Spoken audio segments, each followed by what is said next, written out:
Buenas noches, amigas, amigos, enemigos y adversarios. Sean todos bienvenidos a esta conversación de buena fe. Ya tenemos más de un año en este programa y queremos agradecerle yo y todo el staff a cada uno de ustedes que nos ha acompañado durante este tiempo a discutir algunos de los temas más importantes de la vida nacional.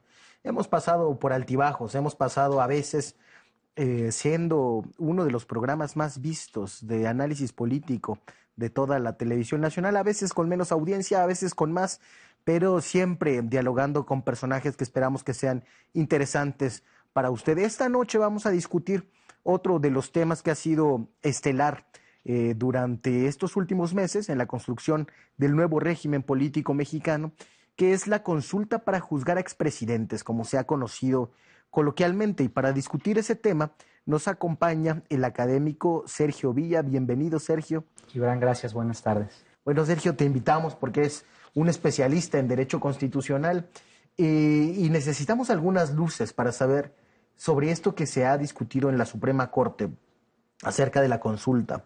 Como que a partir de que el presidente dijo que iba a enviar la solicitud de que se hiciera esa consulta, la mayoría de académicos que realizan la labor pública de intelectual en derecho constitucional salieron a decir que obviamente sería rechazado por la Corte, que no tenía ni pies ni cabeza, que una serie de aberraciones constitucionales y que no había futuro.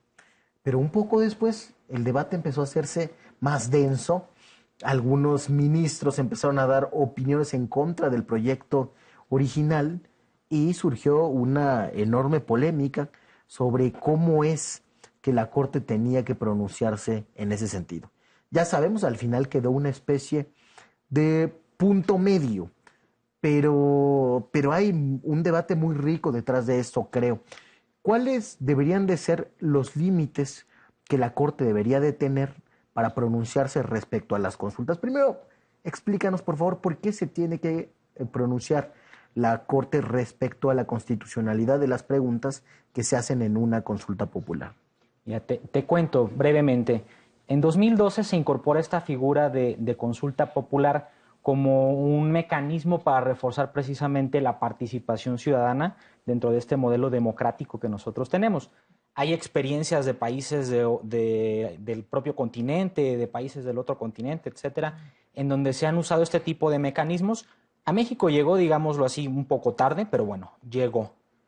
En su estructuración constitucional se prevén, digámoslo, dos formas. Una a partir de ciertas entidades públicas, el presidente de la República o inclusive el propio Congreso, y la posibilidad de que los ciudadanos, como tú, como yo, podamos llevar a cabo algún tipo de mecanismo de estos. Uno de las diferencias que existen en estos dos, vamos a decirlo así, modos de ejercicio de la consulta popular es que cuando se plantea por el presidente la consulta popular y llega en este caso al Senado de la República, el Senado la remite a la Suprema Corte de Justicia de la Nación para que se pronuncie únicamente sobre la constitucionalidad de la consulta, ¿no? Y ahorita voy a delimitar a qué se refiere con esto. Cuando la consulta la llevan a cabo los ciudadanos, la Corte tiene otra posibilidad de pronunciarse sobre esto. Además de la constitucionalidad de la consulta, puede calificar la importancia y trascendencia de la consulta. Comentabas un poco de lo que los académicos estaban señalando sobre la consulta. Bueno, es que pareciera que su forma de ver esta consulta popular está enderezada, que la Corte tenía que haber calificado la importancia y trascendencia cuando pues eso no lo podía llevar a cabo la Corte. Inclusive el propio proyecto que se propuso a conocimiento de las ministras y los ministros lo dice, no podemos calificar eso. Una vez que llega este mecanismo a la Corte remitido por el Senado, la Corte tiene que analizar precisamente si la consulta cumple con determinadas restricciones que están en el artículo 35 de la Constitución. Pensémoslo de esta manera.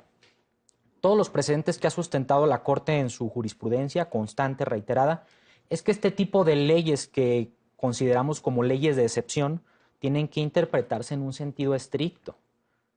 Digamos que la interpretación y la aplicación de estas normas de alguna manera tiene que ser clara y encuadrarse precisamente a esos objetivos que están en ese artículo 35 de la Constitución. De tal suerte que cuando se dice que tiene que calificar la constitucionalidad, lo que tiene que hacer la Corte es calificar que la consulta no se encuentre precisamente en esas restricciones, digámoslo así, o prohibiciones del artículo 35 de la Constitución. Que son la violación a derechos humanos. Restricciones a derechos humanos, los temas que se encuentran contenidos en el artículo 40 de la Constitución, es decir, el modelo democrático, la forma de representatividad, etcétera. Algunos temas que tienen que ver con el ejercicio del gasto público, de alguna manera, pues para no generar algún tipo de problemas en la dinámica en la que las autoridades ejercen el gasto público para llevar a cabo todas sus funciones, ¿no? Este último de los candados es quizá el que me resulta más problemático a mí, el de que una consulta tenga o no, o digamos el objeto de la materia de esa consulta, efectos fiscales, porque casi siempre hay gasto público inmiscuido en cualquier materia pública. Y recuerdo que uno de los antecedentes, quizá cuando se quiso estrenar la consulta, no sé, eso ya me lo dirás tú, fue justamente cuando una parte del movimiento que ahora es gobierno quiso ir contra la reforma energética junto con otros sectores sociales y que finalmente la Corte rechazó que se hiciera esa consulta precisamente porque tenía un impacto fiscal. ¿Hay manera de que esto se convierta en un comodín para restringir cualquier consulta? Mira, este es el cuarto antecedente de consulta que se somete a consideración de la Corte. Los otros antecedentes, todos del año 2014, obviamente no se admitieron a trámite las consultas por ese motivo. Pero digamos que en el contrasentido de las opiniones académicas, es decir, los que van en contra de lo que hemos estado escuchando, dicen, bueno, es que podríamos llegar a este absurdo de que el artículo no sea funcional porque absolutamente cualquier tema, como lo comentas, o puede tener un tinte relacionado con el ejercicio del gasto público o lisa y llanamente se va a referir a cuestiones de derechos humanos. Creo que la interacción de las autoridades siempre está vinculada con temas de derechos humanos. ¿Por qué es nocivo? ¿O por qué sería delicado o hay que tratarlo con mucho cuidado? Porque entonces lo que podría pasar es que la Corte bastaría con que añada ciertos elementos para llegar a cualquiera de las restricciones. Este principio que yo te comentaba de leyes de excepción, sustentado por la Corte en pleno, todos esos ministros que vimos dialogando en esa ocasión lo han sustentado, supone que la interpretación sea estricta. Y por estricto es sin la necesidad de que exista un análisis, digamos, de extrapolar los principios e irnos más allá de las cuestiones que se pusieron a debate. Cuando tenemos que salir de la discusión y entrar a campos hipotéticos y a tratar de introducir elementos ajenos a lo que está delimitado ahí, no estamos cumpliendo con ese principio de leyes de excepción. Y claro, este es el problema, que podemos entonces hacer que cualquier tipo de consulta entre en las restricciones. Y eso es peligroso. De alguna manera eso restringe la posibilidad de que se ejerza este derecho, porque luego la gente piensa que es que el presidente quiso someter a consideración de las personas la consulta y es el interés del presidente. Bueno, aquí hay una situación dual. Quizás el presidente lo propuso con la finalidad de tener un termómetro de lo que la gente piensa sobre los temas en específico, pero no podemos dejar de tomar en cuenta que la consulta es un derecho de los ciudadanos. O sea, eso se instrumenta para nosotros. Hay ahí un argumento que se ha hecho últimamente sobre el costo de la consulta y la calidad de vinculante que debería de tener, que se dice va a costar mucho dinero. Algunos han estimado, desde el Consejo General del INE, que no sé de dónde sacó esa estimación así tan fast track, que la consulta costaría 8,000 millones. Yo primero pondría en duda el cálculo, pero de eso se extrae. Bueno, su utilidad será mayor a esos 8,000 millones, la utilidad para el pueblo, y algunos dicen, bueno, eso si fuera vinculatoria, pero no hay tal característica en ello. ¿Tú qué opinas de eso? Mira, creo que el artículo 35 constitucional en ese sentido sí es sumamente claro al establecer que cuando se reúne un 40% de de la lista nominal de electores votando en la consulta, va a tener efectos vinculantes.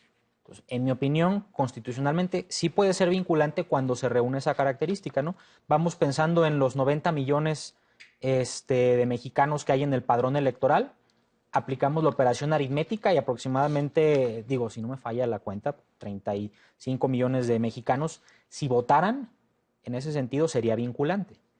Ahora, el tema de si tiene algún tipo de gasto, un costo, vamos, hay que pensar también en que la consulta de alguna manera se busca que se empalme con el proceso electoral precisamente para que sea más eficiente el uso de toda la plataforma que ya se tiene prevista para llevarla a cabo. Yo también, no sé, esa estimación me parece un poco desfasada si pensamos en eso, ¿no? Claro, es como si fuéramos a hacer una elección solamente para hacer la consulta y es cargarle ahí Totalmente. costos que no tienen que ver con eso. ¿Cómo quedó la pregunta finalmente de la consulta? Mira, está muy larga la Muy pregunta. barroca, ¿no? Sí, sí genera más dudas, pero es algo así como, ¿está usted de acuerdo en que siguiendo los procedimientos pertinentes ante las autoridades competentes con apego a la ley y a la Constitución, se investigue y en su caso se juzgue y se determinen responsabilidades para servidores públicos, o sea, Y actores políticos y del actores pasado. políticos del pasado puedan ser sometidos mediante los procedimientos adecuados, etcétera? Lo que hicieron fue quitar este elemento que estaba en la pregunta inicial, los nombres de los expresidentes. Pero realmente la diatriba de la pregunta es un poco compleja. O sea, en mi opinión, la Corte al momento de rediseñar la pregunta le quitó ciertos elementos extraños, pero introdujo un lenguaje que difícilmente una persona al momento de ir a contestarla con esta dinámica de que tiene que ser sí o no pueda comprender. Claro. Entonces, publicitariamente seguramente va a ser lo mismo. Pero si llega a alcanzar las dimensiones para ser vinculante, ¿cómo vislumbras tú que se podría materializar legalmente? Yo pensando en esta pregunta tan amplia de actores políticos del pasado, me parece que ya hay implícita una decisión más bien de los ministros de emprender un proceso de justicia transicional y que están orientando hacia una cosa distinta, que es lo que quería hacer el presidente de la República. Te explico según yo qué pasa. Yo creo que el presidente de la República sabe que no solo hay reglas formales en la política, sino que hay reglas informales. Y esas reglas informales se moldean de distintas maneras. Entonces, una regla informal del sistema político mexicano es a los expresidentes no se les toca, punto. Más allá de lo que diga la Constitución. Y una manera de cambiarlo y de que no sea un capricho es que la gente vote si a los expresidentes se les toca o no. Algunos dicen, bueno, es que no hace falta una consulta popular para aplicar el derecho o para hacer justicia.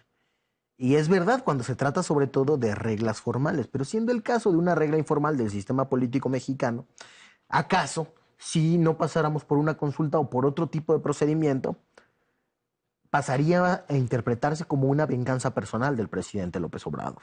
Y decir, bueno, de ahora en adelante, el presidente que llegue tendrá derecho a la venganza sobre sus antecesores. Entonces yo creo que de alguna manera se está curando en salud de eso y decir, no, más bien se está cambiando una regla del sistema político, una regla informal. Y con este fraseo que se pone por parte de la Suprema Corte, parece que se encamina hacia otra cosa muy distinta. No sé, una comisión de la verdad, ¿o tú cómo ves en qué va a derivar todo esto? Mira, qué bueno que tocas el tema de justicia transicional para darle contexto. Y es importante porque hablando de justicia transicional, referirnos a la jurisprudencia de la Corte Constitucional colombiana es el mejor de los referentes que tenemos para saber qué está pasando. ¿Le puedes contar a nuestro público qué es la Claro. justicia transicional, Mira, por favor? la justicia transicional es la aplicación de determinadas medidas, así se configura. Un académico que se llama Rodrigo Primni Yepes, que habla mucho sobre esto de Colombia, como medidas holísticas que tienen por objetivo que podamos, vamos, en un proceso de transición, ir de un punto, de un conflicto o de algún tipo de situación histórica complicada en contra de la ciudadanía, etcétera, en donde se rompen los valores democráticos y transitar precisamente a un restablecimiento de la democracia y de todos esos valores, permitiendo que exista verdad, justicia y reparación para las presuntas víctimas. Que las personas que tuvieron que ver con esa ruptura de los valores democráticos, y me refiero a personas que tenían precisamente atribuciones públicas, puedan ser juzgados. Siempre es muy complicado. Pero este tipo de medidas introducen esta palabra holística. ¿Por qué? Porque en muchas ocasiones, y digo yo como persona que está inmiscuida en el derecho, lo entiendo. El derecho en muchas ocasiones es muy estricto, es muy cuadrado, muy formal. Y en ocasiones precisamente esa formalidad impide juzgar, por ejemplo, este tipo de situaciones. Y la justicia transicional, introduciendo este elemento holístico en todos estos mecanismos permite que sea de alguna manera un poco más flexible, pero para poder precisamente llegar a esta verdad de los hechos. Ahora, la Corte Constitucional colombiana, entrando en ese contexto de la justicia transicional, ha señalado que este tipo de consultas sirven inclusive para poder dirimir conflictos entre entidades públicas, entre el legislativo y el ejecutivo y el judicial, la procuración de justicia, si en todo caso pudiera ser independiente, y el ejecutivo. Esa lectura que tú me das sobre el presidente y en estas reglas políticas informales me parece que es muy pertinente. Sobre todo porque, mira, la justificación que plantea el presidente en la solicitud que le remite al Senado habla de temas relacionados con vacíos legales sobre la prescripción de los delitos. Muchos expresidentes podrían decir es que están prescritos los delitos. Es más, yo he conocido colegas que dicen es que ya no se va a poder, es absurdo por eso. Vamos a un corte y me sigues platicando. Claro. Muchas gracias. Usted siga con nosotros, estamos conversando de buena fe con Sergio Villa.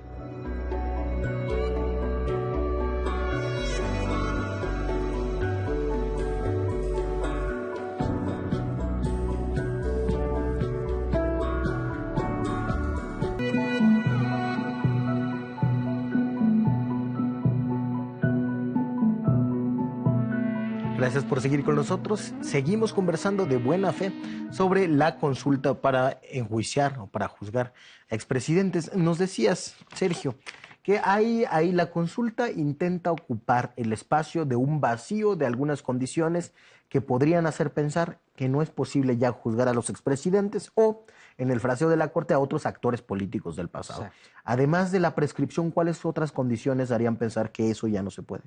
Mira, te pongo el siguiente ejemplo. Cuando se habla de cierta información que tiene relevancia nacional y por cuestiones de seguridad, hay mucha información que se reserva y por mucho tiempo y no puede ser tocada por este tipo de reservas. Estos mecanismos inclusive podrían de alguna manera servir como un termómetro para que mediante acciones pertinentes posteriormente se pudiera de alguna manera levantar ese, digamos, como velo que está de alguna manera protegiendo esa información.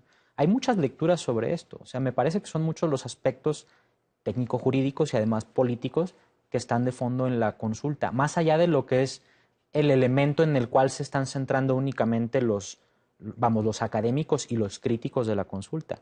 Se centran únicamente en el tema de la presunción de inocencia, que porque se precisan los nombres de los personajes, etcétera. Bueno, creo que es más complejo todo esto. Sí. Hay otra cosa que me viene a la cabeza ahora que mencionas esta complejidad. Hay una serie de decisiones en la gestión de la justicia que usualmente se esconden porque es o suena indecente hablar de ello. La justicia, los jueces, en general el aparato de justicia, desde el ejecutivo a su tránsito hasta el judicial, tiene siempre que elegir algunas prioridades institucionales. No hay abasto para procesar todo lo que ingresa, digamos, a manera de demanda desde el sistema político, desde el pueblo, desde la sociedad, y todo el aparato de administración pública de la justicia está saturado. Eso hace que tenga que haber maneras informales de seleccionar cuáles son los casos que se procesan y cuáles no, lo cual a veces abre espacios para la corrupción o lo que sea, pero generalmente se generan criterios para saber cuáles son las prioridades institucionales en la administración de la justicia.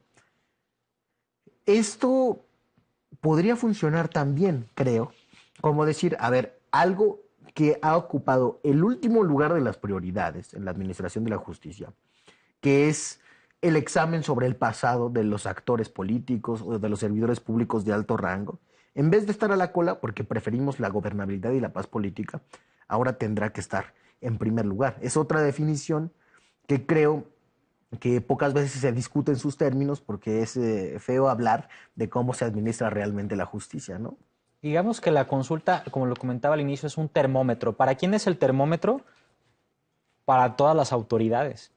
Digo, sabemos que en cierto punto tendrían que de alguna manera caminar en un sentido común, en una dirección común y un objetivo común los poderes legislativo, ejecutivo, judicial, etcétera. Pero sí, efectivamente, la consulta como ejercicio democrático semi-indirecto, que es lo que han estado señalando en el propio proyecto y lo dice la propia exposición de motivos, creo que tiene como finalidad formalizar lo que quizás sabemos que la gente piensa, pero formalizarlo de alguna manera para que pueda ser como una, digamos, una referencia clara para las autoridades. Queda un testimonio público y no es nada Exactamente, más un humor social que se puede medir en algunas encuestas privadas. Queda un exacto. testimonio público. Ya no será únicamente en los lobbies que digan la gente está molesta por esto.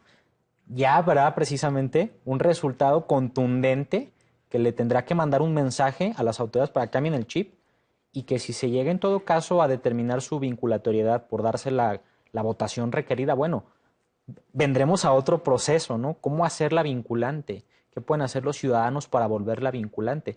Que eso es algo que queda, me parece que ya para posteriormente a que se tenga el resultado y que por eso creo que de pronto se plantean ciertos escenarios que me parece que son incorrectos por querer englobar todo lo que podría ser la ejecución de esto y la consulta cuando, bueno, tenemos que hacerlo paso por paso, ¿no?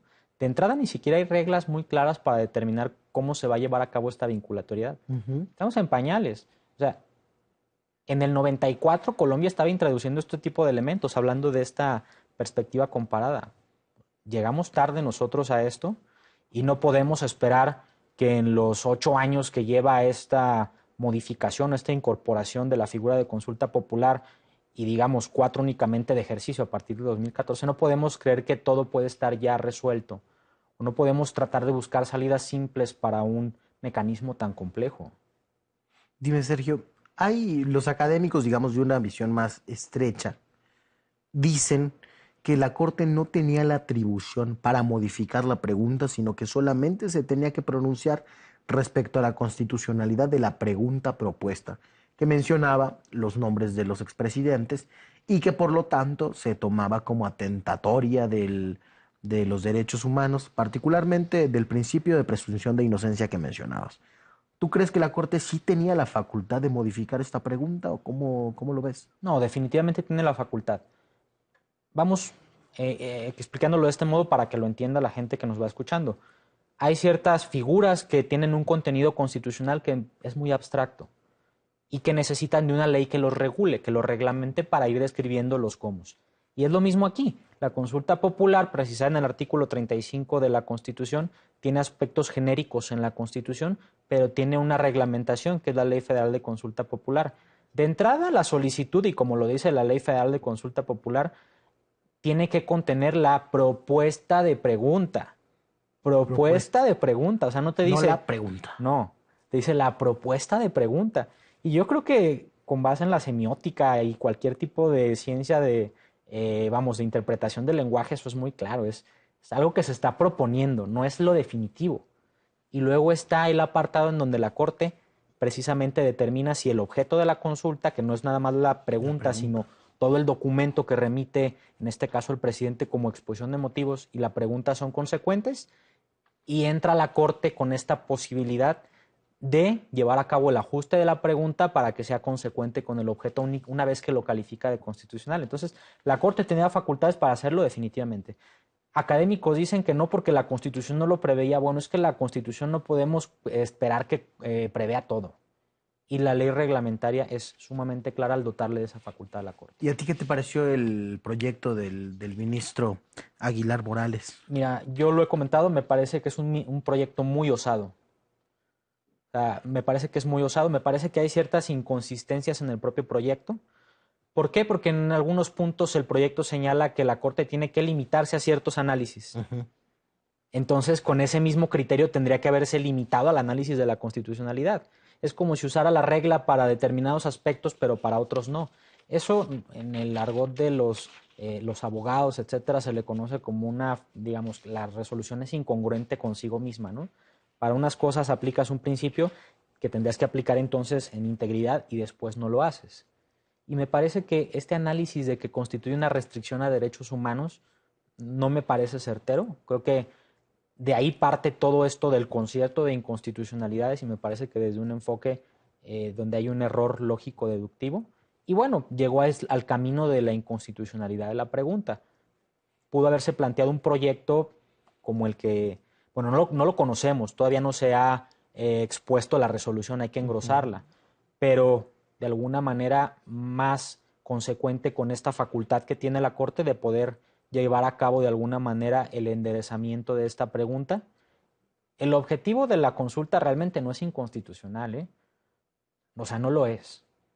Podrá de alguna manera tener matices quizás obvios, quizás para algunos innecesarios, y lo que tú quieras, pero inconstitucional definitivamente no es. Y el problema es ese, que todo el mundo se restringe a la pregunta cuando hay un documento de aproximadamente 15 páginas en donde el presidente de la República y seguramente el consejero jurídico y los asesores se encargaron de establecer toda una visión de por qué hacer esa consulta. Sí, y ha habido una lectura, creo que en la mayoría de los medios de comunicación, de que es la justicia doblándose ante la política. Yo creo, primero, que sabemos que el derecho constitucional es un derecho muy político, ¿no? Que delimita nada más los cauces en los que ocurre la política y entonces no puede abstraerse de ella. Yo no sé si tú estés de acuerdo en eso. Eso en primer lugar. Y después, al decir que la Corte se está allanando al presidente de la República, como que cambian de foco el objeto de la consulta, que es el ejercicio del derecho de los consultados, no del consultador, por decirlo así. Y creo que habla más de la cultura política que tenemos, de la que venimos, que de lo que hay ahí. O si fue un atropello, si fue la Corte poniéndose a las órdenes del presidente. ¿Tú cómo ves el papel que hay ahí de la justicia respecto a la política? Mira, yo creo que hay que tener en cuenta que los ministros de la Corte actúan en un órgano eminentemente político porque es el Tribunal Constitucional, ¿no? La propia Constitución es la Constitución política de los Estados Unidos mexicanos, entonces el ejercicio de esas facultades es político. Creo que cuando dicen es que la Corte está actuando de forma política, entonces tendrían que usar otra palabra, ¿no? Me parece que está mal usada esa palabra, siempre lo he pensado. Una cosa es hablar de filias o fobias partidistas y otra cosa es de posturas políticas, es decir, de posturas sobre lo público. Claro. Y los jueces constitucionales y las juezas constitucionales pueden tener una postura con base en lo público, bueno, pues porque además son ciudadanos. Eso es muy claro. Ahora, saltando ese paso, ¿que hubo algún tipo de sujeción al presidente, etcétera? Me parece que no. Creo que lo que se decía es que, bueno, los ministros que fueron de alguna manera propuestos por el presidente van a ir con el presidente. Bueno, vimos ejemplos en los que ministros que no fueron precisamente puestos en terna para consideración del Senado por el presidente votaron precisamente a favor de la constitucionalidad de la consulta. Entonces, me parece que están tratando de tener todavía esta visión como muy presidencialista de las cosas, que me parece que ya tenemos que transitar a otro tipo de modelos también de cosmovisión de lo que es la política, pero me parece muy injusto para los ministros que votaron en este caso a favor de la constitucionalidad, porque realmente no hay argumento absurdo o poco objetivo dentro de los planteamientos que hubo en la sesión. O sea, todos son construidos con mucha técnica. Digo, tanto los argumentos a favor como en contra tenían sus matices, ¿no? Pero el hecho de que existan ese tipo de pronunciamientos, a diferencia de lo que sucede en otras cortes como la corte estadounidense, en donde un justice puede llegar y decir, bueno, es que mi posición es con la de religión, etcétera, bueno, me parece algo sumamente relevante. Y creo que eso nos permite darnos cuenta de que tenemos una corte muy sólida. Además, la independencia de la corte no se mide por una resolución, ¿eh? Creo que la corte se ha mantenido muy firme en muchos casos. Digo, el anterior asunto muy relevante es el tema de la ley Bonilla, ¿no? En donde la Corte, pues digo, tuvo una posición muy centrada, etcétera, pero volvemos a lo mismo, no podemos creer que por una resolución nuestra Corte no es independiente o que se sujetó al mandato del presidente, porque o sea, la dinámica de la Corte no es un asunto, la Corte resuelve infinidad de asuntos al año y muchos de ellos tienen intereses, no solamente el presidente, sino infinidad de actores políticos. Sería como tratar de decir, como lo señala el ministro Saldívar, tratar de decir que las autoridades están teniendo una postura incorrecta de manera general y me parece que eso también es peligroso. Sí, parece que somos nuevos en esto de la democracia participativa y entonces todo lo que es novedad intentamos encuadrarlo en alguna de nuestras formas de leer la política del pasado. Y como que no estamos acostumbrados al garantismo todavía, todo eso nos suena todavía un poquito extraño y las corrientes más conservadoras del derecho suelen corregir la plana siempre que hay este tipo de interpretaciones. ¿Tú dirías, en ese sentido, cómo caracterizarías a la Corte que tenemos actualmente? Mira, me parece una corte muy progresista. Creo que han resuelto temas muy relevantes con una visión muy interesante. Hay casos, yo te puedo mencionar restricciones a derechos humanos como la posibilidad de promover juicio de amparo en procesos de juicio político, en donde la Corte ha dicho hay que respetar ciertas garantías del debido proceso. Los temas relacionados con el uso lúdico de la marihuana, etcétera, pese a que hay actores políticos que hacen mucha presión, ellos se han sostenido en una forma de considerarlo. Han tenido temas delicados como el tema del aborto, en donde por un impedimento técnico pero muy objetivo, pues no pudieron entrar al estudio del asunto. Pero realmente, hablando de termómetros, la Corte me parece que esta Corte, esta composición, es muy progresista y viene manejando una línea muy interesante desde la reforma del 2011. Muchos de las resoluciones de la Corte desde 2011 son muy progresistas. Lamentablemente, en el foro, en muchas ocasiones, pese a que vemos una tendencia de alguna manera más progresista, hay casos en los que todavía queremos que la Corte sea muy positivista. Y eso no debería ser así, porque le resta. Vamos a ir a un corte y nos cuenta sobre ese positivismo que muchos quieren ver. Claro. Usted siga con nosotros, estamos conversando de buena fe sobre la Corte, el juicio a los expresidentes y temas relacionados con la política y su relación con la justicia.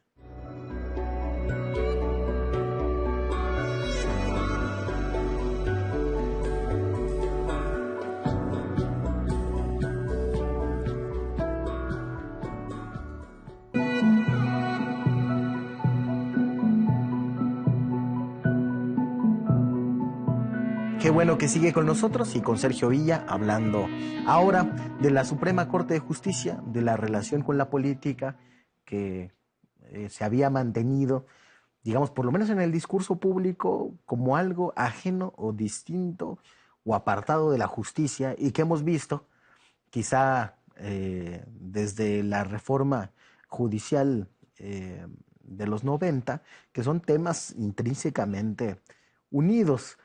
Nos decías que hay todavía una inercia positivista que quiere que la Corte actúe de manera distinta. ¿Nos puedes explicar de qué se trata esto? Claro, mira. Para cerrar la idea de entrada del tema de la importancia de la Corte y cómo ve la Corte, mira, la Corte Interamericana de Derechos Humanos, que es el tribunal regional de este sistema en el que nosotros nos encontramos adscritos, México, acaba de emitir una sentencia en donde citó a la Suprema Corte de Justicia de la Nación. O sea, pudiendo citar a infinidad de cortes, bueno, cita a los presidentes de la Corte. La Corte, esta composición y la Corte en general hace cosas muy progresistas y me parecen muy oportunas para el derecho. Ahora, estas tendencias positivistas. Yo dialogo con colegas que se dedican al litigio fiscal y bueno, es que la Corte en temas fiscales es muy positivista. Puede ser que la Corte tenga como que ciertas materias en donde siga permeando esta visión. ¿Qué es positivismo? Positivismo es el estricto respeto de lo que pueda decir la norma vigente. La letra. La letra de la ley. No obstante que la Corte tiene a su disposición muchas herramientas para de pronto tomar el derecho, de construirlo y volverlo a construir, como lo ha hecho en muchos casos. Pero hay ciertos temas en los que la Corte puede tener ese tipo de visión. También hay que entender que la Corte no puede desvincularse de su papel como transformador, bueno, no, como adaptador de realidades. La Corte tiene que pensar en qué va a pasar con sus resoluciones. No puede emitir una resolución sin pensar en los efectos de alguna manera que van a permear en el futuro. Y quizás por eso hay temas en los que la Corte toma una posición más positivista. Digo, los cambios jurisprudenciales se dan poco a poco. No es como que un día llegue un ministro y haga un proyecto, o una ministra y haga un proyecto y diga, bueno, vamos a incorporar la figura del aborto, ya, ¿no? O sea, van dándose poco a poco porque hay líneas jurisprudenciales que de alguna manera se van generando, se van consolidando y puede haber digamos, un golpe de timón y modificarse la línea jurisprudencial, pero de manera objetiva, razonable. Tiene que ser poco a poco. Obviamente son transformaciones sociales. Generar una transformación tan radical en muchas ocasiones podría generar quizás ciertos desajustes en otros temas relacionados con los aparatos del Estado, ¿no? Sergio, ya te he llevado a dar un paseo, un rodeo sobre la justicia transicional, sobre las relaciones del derecho y la política, sobre el papel de la Corte y qué tan progresista es, y el garantismo, el positivismo. déjame regresar a lo que estábamos al principio. ¿Tú cómo ves el diseño de la consulta popular en la Constitución? Hubo, antes de esto, antes de que el presidente mandara su propuesta, un intento ciudadano más o menos desorganizado, o digamos varios intentos organizados de manera distinta e independiente para realizar la misma consulta con una pregunta similar a la que mandó el presidente, pero finalmente no se concretó por esa vía. ¿Te parece algo propio de la circunstancia política o es el diseño institucional el que está mal y pide un número excesivo quizás de ciudadanos para proponer una consulta de ese tipo? Estas regulaciones como tal, digamos que son una restricción o un cierto límite precisamente para el ejercicio de este derecho. Toda restricción a derechos humanos, que son válidas las restricciones a derechos humanos, tiene que ser constitucionalmente válida, tiene que estar contenida en una norma y ser proporcional y razonable. Tendríamos que analizar la razonabilidad de imponer si mal no recuerdo es un 2%, no traigo el dato específicamente del padrón de electores, pero en muchas ocasiones me parece que este tipo de regulaciones vuelven precisamente ineficaz el ejercicio de los derechos. ¿Qué podría pasar? Que cualquier ciudadano podría tratar de ejercer este derecho o un grupo de ciudadanos y al no reunir este requisito, pues podría instar algún tipo de mecanismo jurisdiccional para precisamente controvertir este tipo de requisitos. Muchos dirán, es que los requisitos algunos están en la Constitución y son temas que no se pueden de alguna manera manipular. No, hay criterios de la propia Corte en donde la Corte dice, bueno, las restricciones a los derechos contenidos en la propia Constitución también pueden evaluarse. Digamos que la Constitución se autolimita y prevé precisamente este tipo de posibilidades para cuando sea algo complicado volverlos efectivos, ¿no? Los derechos. Pero yo pienso que el diseño constitucional, inclusive la propia ley de la consulta popular, necesita mucha pluma. Necesita, de entrada yo me pregunto, ¿por qué a los ciudadanos se les califica la importancia y trascendencia de la pregunta por la Corte y al presidente no? Quizás eso pudiera haber generado, evitado toda esta resaca que tenemos sobre el tema, si la Corte pudiera resolver también el tema de la importancia y la trascendencia de la pregunta. Y la Corte no es ajena a eso, hay cierto mecanismo de defensa en el que la Corte califica si el tema es importante o trascendente para darle entrada a un recurso, ¿no? Entonces, quizás podría también generarse eso. Porque sí, vamos pensándolo. También hay que pensar en ciertos límites para las preguntas, etcétera, ¿no? Por ejemplo, en el tema de la consulta planteada por el presidente, bueno, califica la importancia y trascendencia el Congreso, ¿no? Claro. Y obviamente el análisis que pueden tener ellos es muy distinto al análisis que podría llevar a cabo la Corte, por el tema relacionado con el parlamentarismo, ¿no? O sea, las formas en las que se vota o se dialoga en este tipo de órganos. Eso podríamos pensar en que se puede modificar. Ahora, el tema de los efectos, si va a ser vinculatorio o no, no hay mecanismos para buscar su vinculatoriedad. Eso es algo totalmente soslayado en esta reforma. ¿Cómo podría ¿Es algo hacerse? que se deja a la creatividad legislativa Claro. o ejecutiva? Sí, un ¿O ciudadano de quién? podría promover un juicio de amparo. La omisión de las autoridades en sus respectivos ámbitos de competencia de llevar a cabo las acciones necesarias para volverla realidad o materializarla. Bueno, Y en ese eso que caso, sí. ¿es claro quién es el obligado a materializar el objeto de la consulta? Es que únicamente señala las autoridades legislativas o administrativas que correspondan. Bueno, pues es que eso es complicadísimo porque a lo mejor uno piensa en el Ejecutivo y se nos viene a la cabeza el presidente de la República, ¿no? Andrés Manuel López Obrador.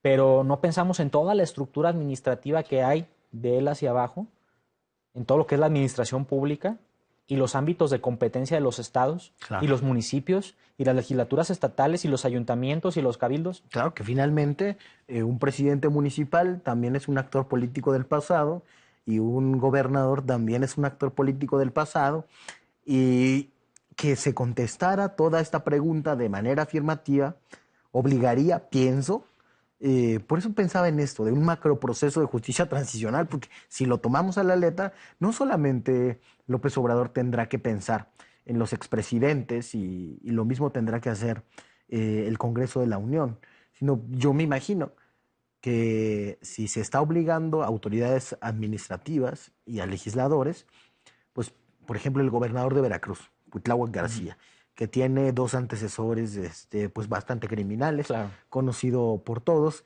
eh, tendría que hacer algo similar en el estado y lo mismo el Congreso de Veracruz. Y hacer todo eso en el país sería enormemente complicado. Eh, Desde luego que no sé si de aprobarse y de volverse vinculatoria, tendría que haber inmediatamente después un diseño propio para emprender ese proceso, pero sí nos metería en un berenjenal nuevo que ni siquiera estamos dimensionando. La forma podría ser por conducto de los propios tribunales. El juicio de amparo es una herramienta importantísima para poder volver realidad muchos temas que no están debidamente regulados.